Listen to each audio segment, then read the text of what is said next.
morning, my beautiful 50 plus people. My name is Scott. I'm 52. In today's video, I want to challenge you guys.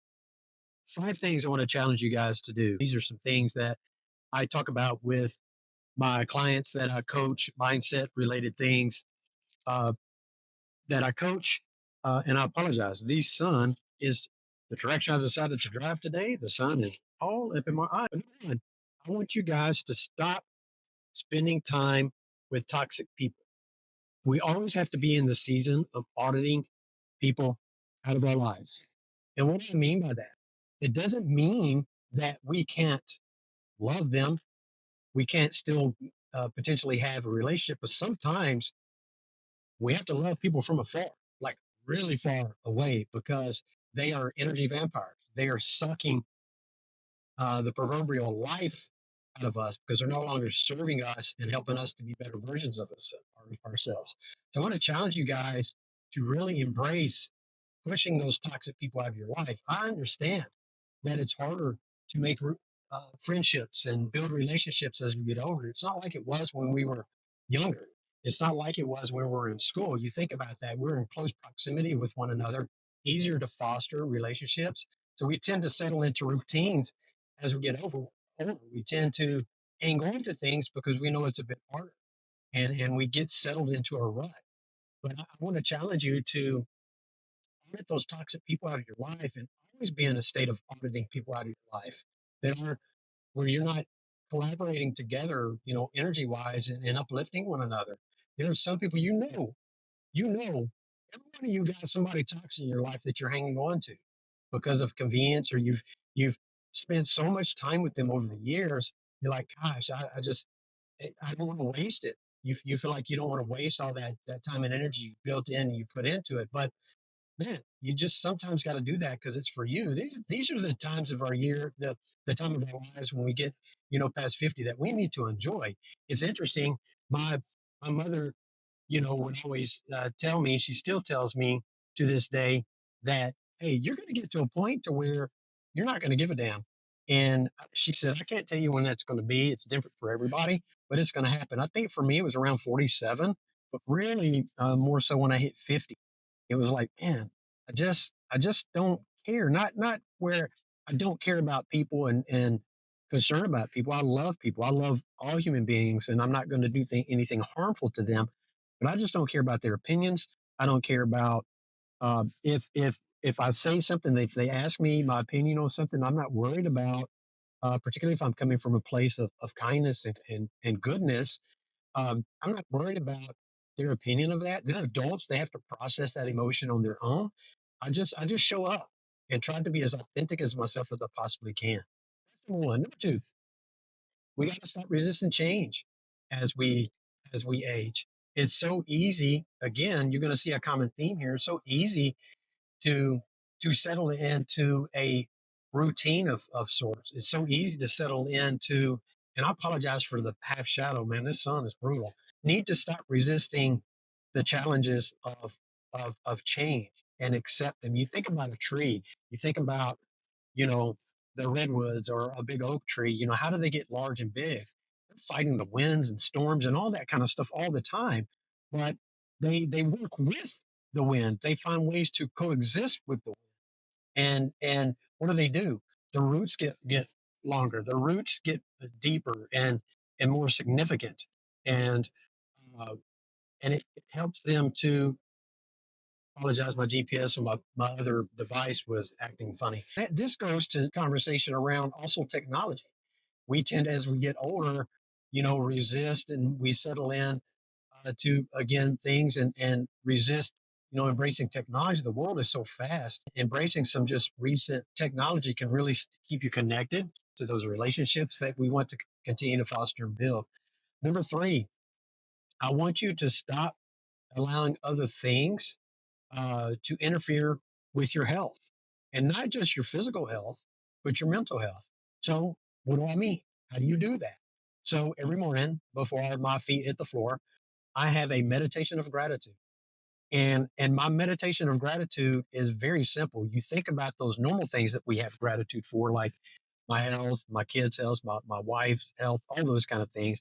But I even get really granular.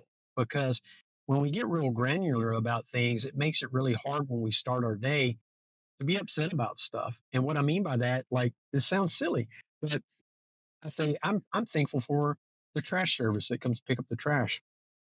I'm thankful for the the crews that come around and fill the potholes. I'm thankful for, all those little things that we don't really pay attention to necessarily, but we can kind of tend to take for granted, because what it does is it primes you to be in the state of mind to be grateful for all of those things, and just to be grateful to be alive and to wake up another day. There's we get, as far as we know, one chance at this life, and we have to enjoy every single second of it. And part of enjoying that is having appreciation for even those small, what might seem insignificant. It just boosts your mental state. It makes you feel good, to be grateful for all those little small things. But you have to make time for it. So you have to set aside time. One of the easiest times to do that for the mental side of things is in the morning before you get up. Don't grab your phone and start scrolling. Don't immediately turn on the TV, but just have a moment with yourself, and have some meditation or prayer or whatever that thing is that you go to, just to be thankful for that morning, and for that strength. And as far as the physical, get the body moving, but you want to put it on your calendar, because if you don't schedule it, just like a doctor's appointment, you're going to allow other things to fill in its place, and you won't do it. So if you're one, like for me, I enjoy working out. I enjoy going to the gym. I love the physical activity. I love the camaraderie at the gym. That's how I'm wired. I don't expect everybody to feel that way. But if you're one to where it's a little bit more difficult for you, and you find it a struggle, um, just the act of putting on your workout shoes, your workout clothes, can put things in motion to where to force yourself to go.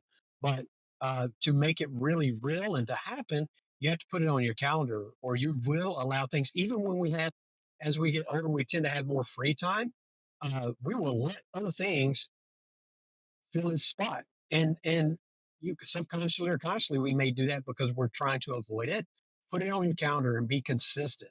But also give yourself grace if you miss a day. It's okay. You're human. You can start the habit again in the next day. Uh, that's number two. No, that was number three. I lost count. Number four. See, this what happens when you get older, right? Number four. Stop holding on to the past. Uh, you've earned a little bit of happiness. You've earned a lot of happiness. Allow yourself grace. Here, think about that a minute, about grace. As humans, we tend to extend grace to other people more easily than we do ourselves. Think about that for a minute. So allow yourself grace first, because a lot of people don't understand this. We only have the capacity to love other people as much as we love ourselves. So you have to allow yourself grace. And part of giving yourself grace is letting go of those things in your past that are weighing you down. You think about it. Think about this. Think about all the little pebbles and things that we pick up along the way, those things that we hang on to. If I handed you a Ziploc bag full of pebbles, and let's say that it weighed 5 ounces of pebbles, and I had you extend your arm out and hold your arm out uh, in front of you, and you had to just hold it out for as long as you want. At first, it would be pretty easy. It wouldn't be that difficult, right? You wouldn't feel like it's really any big deal. But after a few minutes, 5 minutes, 10 minutes, your arm would start getting sore. Your shoulder would start kind of getting engaged. You'd be like, gosh, man, this is really more than I expected. And so what would you do? Man, you would set that bag down because of the pain. Well, we have all these things that we've been hanging on to in our past that are painful, that we no longer need to hang on to. We don't need to keep those things, uh, in our space, because it's no longer serving us. You got to let it go. You've earned the right to let it go, and the ability to be free of that. I challenge you. I submit to you to let that go, so you can allow other greatness and happiness to enter into your life. And number five, this again roots back to, as we age, we get older. we deserve certain things. Stop making excuses for being yourself. Just show up and be yourself authentically as much as you possibly can, even if it's at the risk of losing friends and maybe some of those family members.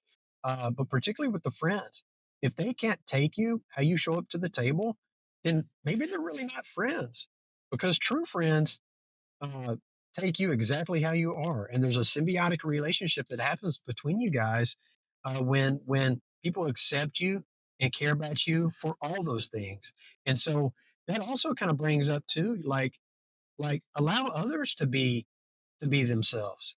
So, some things that we do when we get older, we tend to hang on to we tend to hang on to things. Maybe we have grudges towards people. We hang on to some pain or whatever that they've done in the past. But here's the thing: if you're going to give them credit for all the bad that they've done, you also have to give them credit for all the great they've done too. You can't It can't be just either or. So that goes with yourself too, right? You can apply that same thought to yourself. Is if you're going to give yourself credit for all the bad, man, make sure you champion and you love on yourself for all the great. Because I promise you, if you examine and you did a list of the 5 things that that you're proud of yourself, it's going to far outweigh any of the negatives. And I tell you what, too, here's something cool. If you have a really close friend, that person that feels like a brother or a sister to you, ask them. Say, hey, I'm curious. Uh, what are the 3 things when you think about me, when you hear my name or you hear anybody else talk about me or you think about me, what would be the 3 words you would use to describe me? You'll be amazed at how people love you and think about you and the words that come out of the mouth. And then do that self audit for yourself.